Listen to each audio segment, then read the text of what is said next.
What the heck to do with that check? Well, most Americans rush to beat tomorrow's tax filing deadline. Millions already have their refunds, and the average payout ain't too shabby, nearly $3,000. So time for a shopping spree? Money manager Derrick Kinney says not so fast. So how do you play this sort of thing when people come up to you and say, all right, I've got this manna from heaven, even though it's their money. The IRS just held on to it for a while. What do you tell them to do? Yeah, the key right there, Neil, is to remember that this is not just money they're giving back to you. This is your money in the first place, so use it wisely. Keep in mind, though, a lot of Americans right now are struggling financially. I understand that. You want to make sure that if you do need to spend the money, spend it wisely. But if you can save it, the first thing to do is pay it down. And that means look at the high interest rate credit card debt that's bogging you down financially. Put some of the money toward that so you have something to show for it. The worst possible thing is to get this money back, blow it, and now you're in a worse financial position than you were before you got the money in the first place. All right, but a lot of folks look at the debt that they carry, let's say not the credit card debt, but other debt that's still in single digits, maybe mid to high single digits, and they say, why should I rush to pay that off when the Fed's keeping rates this low and I don't have to? What do you say to that?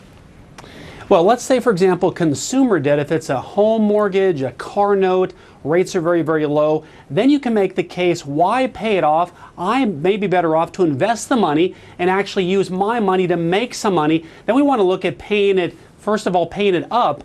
The key here is to look at an IRA, look at your savings account, look at ways where you can put this as seed money, let it grow for you, and now the money's working for you as opposed to against you. But when the interest rates get too high, it's better to chip away at that debt and make sure you're working for the money, not having to work against you is the main point. Real quickly, a lot of Americans are getting sour on the markets. The recent volatility is a big reason. Despite today's comeback at the Dow, are you just as leery, or what do you tell them?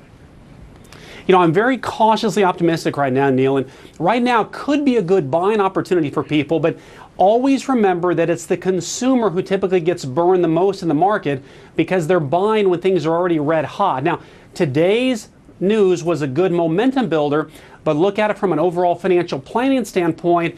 Any investment needs to make sure it matches your risk tolerance as best for your situation.